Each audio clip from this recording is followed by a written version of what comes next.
Hey everybody, Jordan here from the Minnesota Discovery Center. Welcome back to the 10th annual, second virtual Iron Range Science and Engineering Festival. This year we're proud to be presenting to more than 1,350 Northland students from more than 13 schools across northern Minnesota. But before we get started with these exciting presentations, we'd like to thank these sponsors.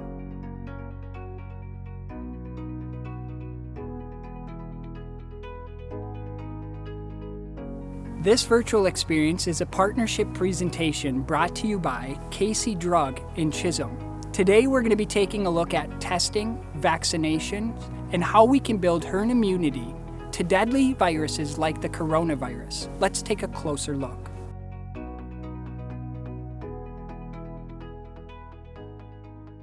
I'm Alida, one of the pharmacists at Casey Drug here in Chisholm. And so today, for the Iron Range Science and Engineering Festival, Adin, the other pharmacist, and I are going to talk to you a little bit about what we are doing in response to COVID here in Chisholm. And so we're going to talk about vaccines for COVID-19 as well as testing. What I'm going to talk to you about is SARS-CoV-2. That's the actual virus that makes you sick. So SARS-CoV-2 is a virus, and a virus is just genetic material wrapped up in a little bubble. And that makes its way into your body. For SARS-CoV-2, the virus that causes COVID-19, most of that seems to be spread just from our breath and droplets that come out when we breathe, when we laugh, when we cough, when we talk. And they're a little bit like teeny tiny little marbles that are just shooting through the air. And they don't float through the air for super long, but they go, we think, about 3 to 6 feet and then fall. And so if I'm talking and I'm laughing and these little tiny marbles are shooting out of me in my personal space bubble, then you can be breathing those in, or they're just landing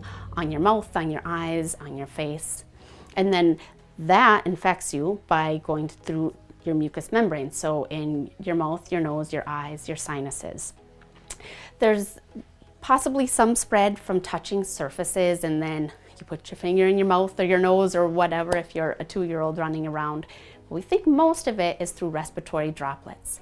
There's also, droplets can be any size. So on one end of the spectrum, they can be really big. And on the other end of the spectrum, they're more like a mist. And those are floating through the air for hours. And that's called an aerosol. So we talk about, does SARS-CoV-2 aerosolize? That means if I'm way on the other side of the room from you, and I'm laughing and I'm talking and I'm coughing and I'm sneezing, my little marble droplets are hitting the floor before they get to you. But do I have these very fine aerosols that are now floating up almost like a cloud that you can't see and going through the room and kind of floating over to you?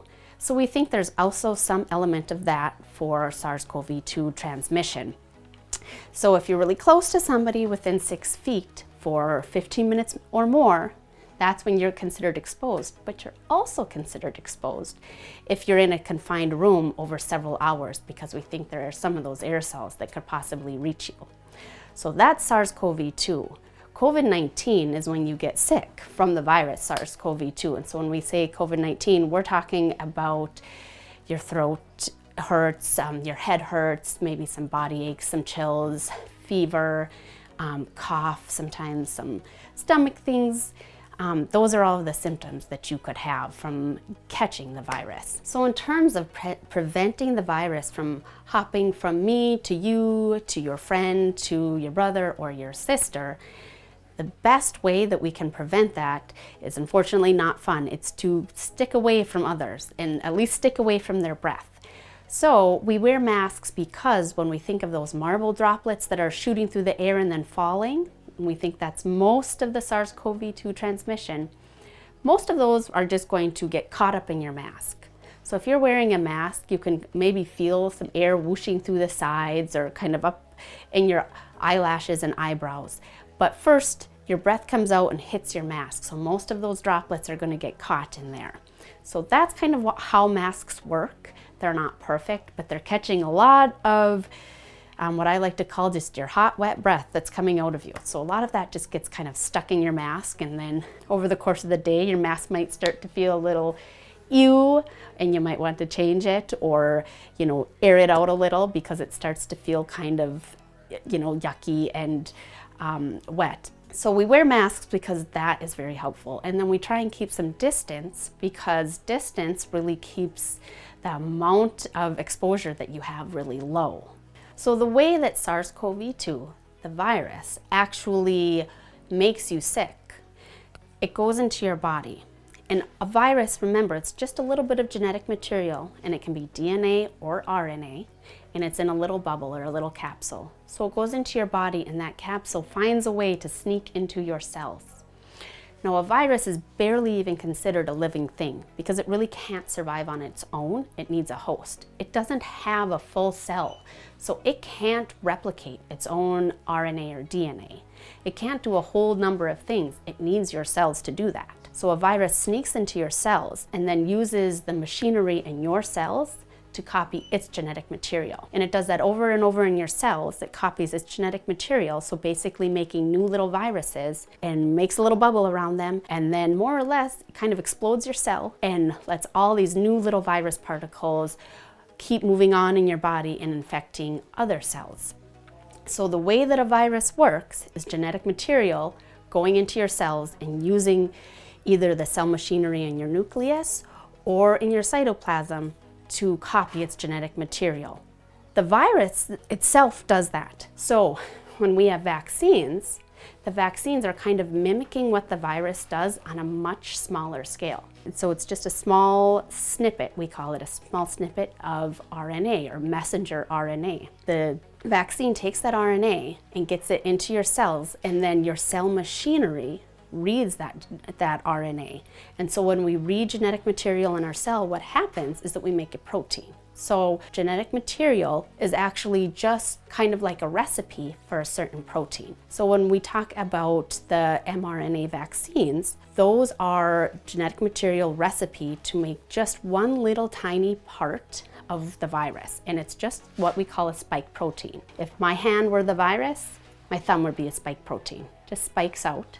And that's what your immune system, as it's floating around, grabs onto and recognizes. So we don't have to put the whole virus into our bodies in order for our immune systems to figure out something about SARS-CoV-2. All we have to do is show our immune system that little spike protein. And so when we have the vaccine, instead of having the whole genetic material of the virus or having the virus in our body infecting us, we've just taken the little bit of genetic material of the virus that creates that spike protein. So my name's Adin. I'm a pharmacist at Casey Drug in Chisholm, Minnesota. And we're working with Matt today to give him his second Mrna COVID vaccine. So I'm just gonna kind of run through how we do that and how it works. So first things first, I'm just gonna take a look at Matt's chart. And we ask a few questions to all our patients. The main one being, have they had an allergic reaction to any vaccines or to any drugs? If they had, then we're just gonna make them wait a little longer so that we have a little more time to watch them. The other things we look for, if they've had COVID in the last 90 days and if they were treated with antibodies for COVID, if that were the case, then we would have to wait until 90 days or past. This is Matt's second vaccine, so I know from last time that he didn't on both of those. Additionally, we're looking to see if they've been exposed to anyone in the last 2 weeks with COVID. Have you? No. Okay. Just to protect ourselves and also anyone else who may be in the vicinity. Along with that, we're looking at, have they had any other vaccines in the last 2 weeks? Nope. Okay. And we ask that because if they have had one in the last 2 weeks, then your immune system's kind of not focused on one thing, and that may weaken its response to one vaccine. And then the very last thing we ask if they're immunocompromised, which means they have a weakened immune system. Do you have any weakened immune system? Nope. Okay. And we ask that because if the answer is yes, it may simply mean their immune system may not respond as vigorously and they may not get as much benefit as everyone else. So now I'm just gonna have Matt roll up his arm sleeve there so I can get at his shoulder. And what we're aiming for is the shoulder muscle here, which is your deltoid, kind of scoops down like that. So you go 3 fingers below the shoulder bone. So right about here. And we're just gonna clean his skin with alcohol, just in case there's any germs there, we won't poke it and go into the skin with those.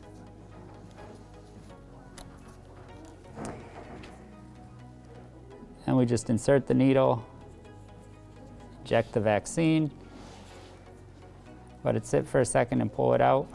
We want to be careful with our sharps, make sure no one else gets poked, so we close that on the table.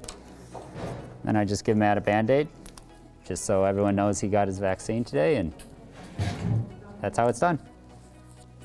Thank you.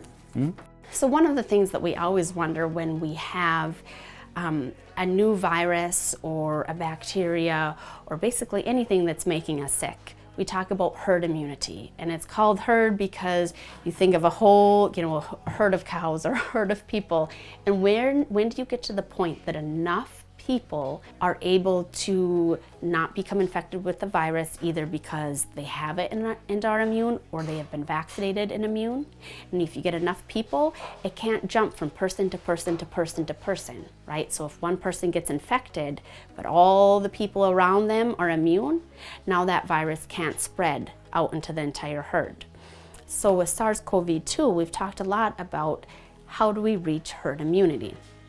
So some people thought originally we'll just all have to get sick and come what may, and then we'll reach herd immunity. The drawbacks of that approach are that this is a novel virus, so none of our bodies have seen it until the past year. That means even if only a small percentage of people get really sick, if you get 1 or 2 or 3% of your population getting sick enough to go to the hospital, that's actually a huge number. And there's no way that hospitals are suddenly equipped to deal with that. There's no way that we suddenly have double or triple the number of nurses or doctors or surgeons or anybody. And so that's pretty impossible just for a healthcare system to deal with. But also, if you just think about it in numbers, if you have a virus that if almost everybody in your population has to catch it, and there's somewhere between, maybe 0.2 to 0.5% of your population is going to die from it, that's maybe 1 out of 200 or 300 people. And so for some people, they don't think that's a big number, but when you really start thinking of how many people you know and how many people you live in your town, now that becomes a bigger number. We have to add into that the number of people who will become severely ill. They won't die, but they might need to go to the hospital, need oxygen, need to be on a ventilator. And what we've actually found with COVID-19 is a lot of people can get a more mild infection, but end up with more serious long-term issues. So some viruses can cause longer-term effects in your body. Some people have continuing lung problems or heart problems or even heart damage from getting this virus. A lot of viruses are actually correlated to higher risks of certain cancers. So we talked about prevention measures in terms of wearing a mask and not being too up close and personal with too many people. We talked about how vaccines are getting us to herd immunity without so many people having to become sick and have long-term consequences of the virus. But a third aspect of really controlling the spread of SARS-CoV-2 and trying to minimize its impact in the community is letting people figure out as soon as possible if they are sick so that they can stay home and stay away from others. The best way to do that is with a lot of access to testing that's very accurate. Now, this has been a problem because SARS-CoV being new, we've had to develop a lot of tests really quickly, and it's a lot of science that had to get moved along at a very fast pace. So when we're testing for SARS-CoV-2 or the virus, there are a couple different types of tests. The gold standard test is called PCR, and that means we are looking for the genetic material of the virus. If we've got a whole cup of water and we've got a little bit of the genetic material of the virus in there, that's not very much. It's very hard to find. So what we do when we're actually testing PCR, or testing for the genetic material, is going through several cycles of amplification, and that's just letting the genetic material of the virus copy itself over and over and over. So you start at the top and you've just got this little tiny bit of genetic material, and then it doubles and doubles and doubles as you go through each round until you have a whole lot of that genetic material in your sample. Then it's much easier to find. Doing that, going through those rounds of amplification, can take a little bit of time. So usually when we do PCR tests, they have to go to a lab and be run over several hours. So when you maybe have a sore throat or you haven't felt well and you go to the clinic and get tested, that's sent to a lab and the lab runs it, and so you don't find out for about 24 to 48 hours because it definitely takes time. But it's a very accurate type of testing and it is very able to catch infections early, which is very important with SARS-CoV-2 because what we found is that you are the most contagious, the most likely to spread the virus the day before you get sick and kind of the day you get sick, like right in that time period. So finding out really early on if you have the virus, even before you have symptoms, helps so that you can stay home and stay away from others. The other type of test that we can do is a little less accurate but a lot faster. And that is called an antigen test. So the antigen test just looks for proteins on the surface of the proteins that would be on the surface of the virus. So here we've been able to do some antigen testing. So when people are kind of coughing or sick or they've got a headache, they can come and say, do I think this symptom is actually COVID? And we test them. So when we are testing for SARS-CoV-2, it really likes to live in your nose and in your sinuses. So if you've ever had to get a test, you know it's a little unpleasant. And people say, I think you're going up into my brain. But right here, there's actually a bone. So when we go in your nostril, we go to the back of your sinus, and there's a bone that blocks anybody from going up into your brain. So we're going way to the back of your sinus where it does not feel good. Here's your mouth, so this would be your throat. So you kind of get a weird feeling of this is the back of my throat, but it's also the back of my nose, and it is not a spot that is used to being touched, so it does not like it. But that is the best way for us to get a sample and a swab. I'm just going to show you, we have every time we get a new batch or a new lot, we can just test it by using a control swab. So when we actually test a person, this swab would be much longer. So we are actually going, if you look here, you go from your nose to the back of the sinus cavity, that's almost to your ear. So it is quite a ways back. But if we swab somebody with this little tiny swab, our sample would now be on the tip. And that's what we would, if there were viral material there, there would be that antigen protein, and that's what we are looking for. So what we would do, we first put the swab in the reagent and we swirl it around several times so that you can get the sample and just squeegee it out.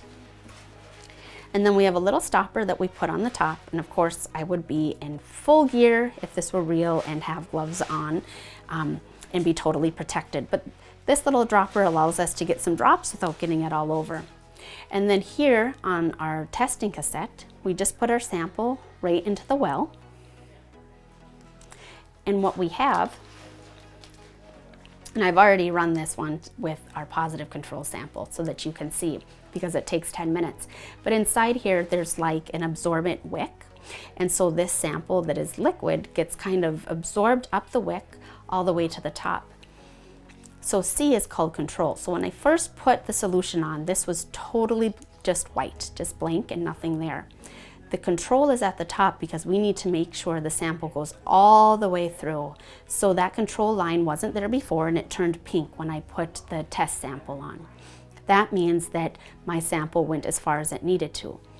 Here for T, that means test. And there's a little line that you wouldn't be able to see before you run the test, that it's basically like it would catch the viral antigen, and if it catches viral antigen and locks onto it, then that line turns blue. And so that, if the line turns blue, that is how we know somebody is positive.